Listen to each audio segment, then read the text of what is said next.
I still remember the day in school when our teacher told us that the world population had become 3 billion people. And that was in 1960. And I'm going to talk now of how world population has changed from that year and into the future.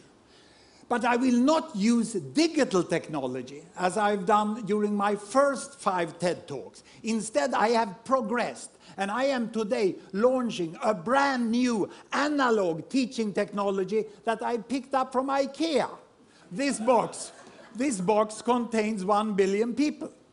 And our teacher told us that the industrialized world, 1960, had 1 billion people.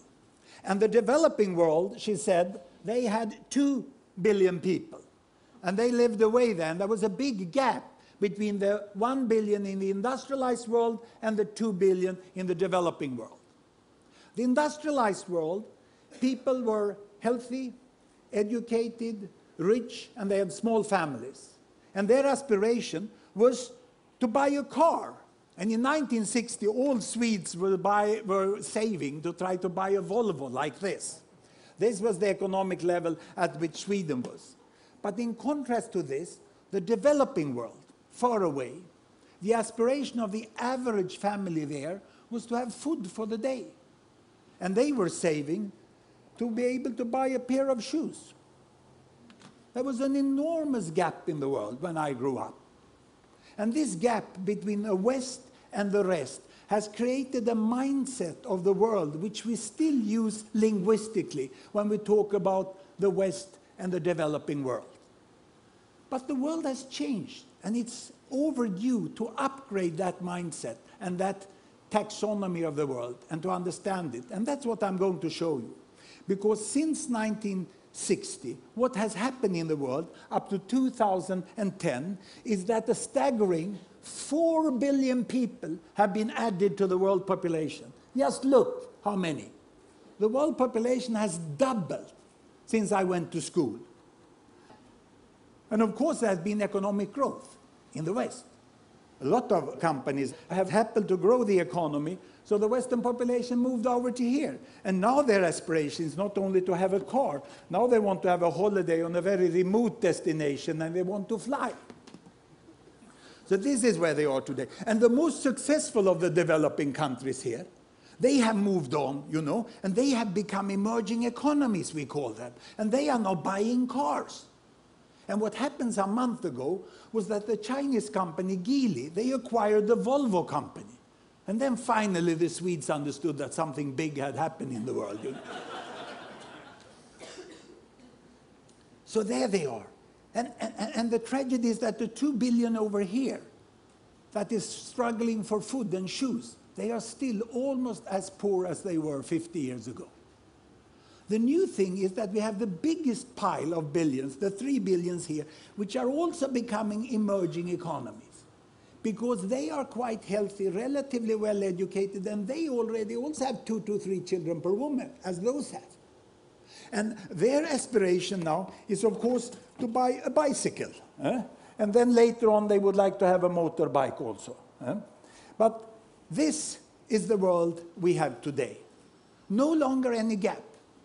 But the distance from the poorest here, the very poorest, to the very richest over here, is wider than ever. But there is a continuous world from walking, biking, driving, flying. There are people on all levels, and most people tend to be somewhere in the middle. This is the new world we have today, in 2010. And what will happen in the future? Well, I'm going to project into 2050. I was in Shanghai recently, and I listened to what's happening in China, and it's pretty sure that they will catch up, just as Japan did. All the projections. This one will grow with 1 to 2 or 3%, and this grows with 7, 8, and then they will land up here. They will start flying. And these lower middle income countries, the emerging economies, they will also forge forwards economically. And if, but only if, we invest in the right green technology so that we can avoid severe climate change and energy can still be relatively cheap, then they will move all the way up here. And they will start to buy electric cars, isn't it? This is what we will find there. So what about the poorest 2 billion? What about the poorest 2 billion here? Will they move on? Well, here population comes in, because there we already have 2 to 3 children per woman, family planning is widely used, and population growth is coming to an end. Here population is growing. So these 2 billions will, in the next decades, increase to 3 billions, and then will thereafter increase to 4 billions. There is nothing but the nuclear war of a kind we've never seen that can stop this from happening, because we already have this in process. But if, and only if, they get out of poverty, they get education, they get improved child survival, they can buy a bicycle and a cell phone and come here, then population growth will stop up there in 2050.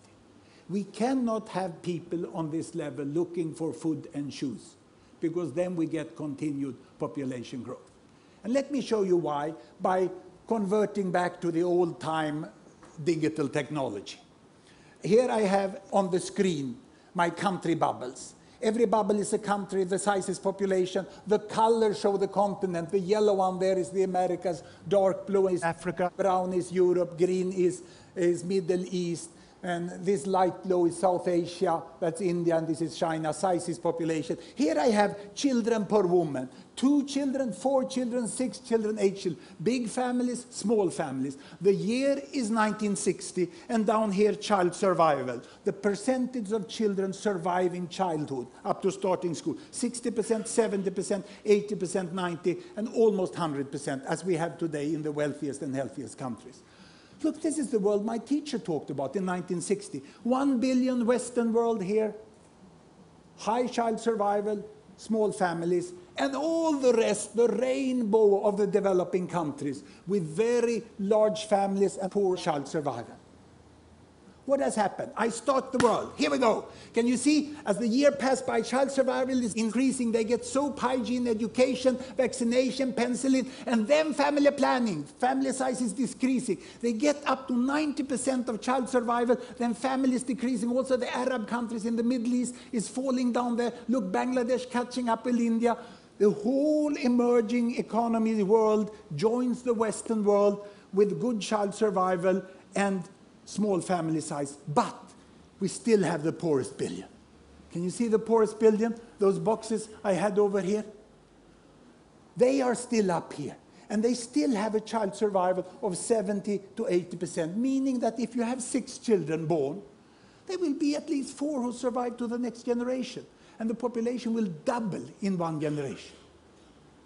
So the only way of really getting world population to stop is to continue to improve child survival to 90%.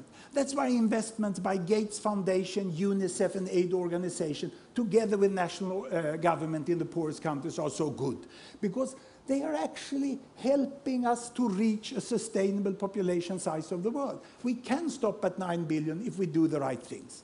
Child survival is the new green. It's only by child surviving that we will stop population growth. And will it happen? Well, I'm not an optimist. Neither am I a pessimist. I'm a very serious possibilist. It's a new category where we take emotion apart and we just work analytically with the world. It can be done. We can have a much more just world with green technology and with investments to alleviate poverty and global governance. The world can become like this. And look at the position of the Old West. Remember when this blue box was all alone, leading the world, living its own life? This will not happen. The role of the Old West in the New World is to become the foundation of the modern world. Nothing more, nothing less. But it's a very important role. Do it well and get used to it. Thank you very much.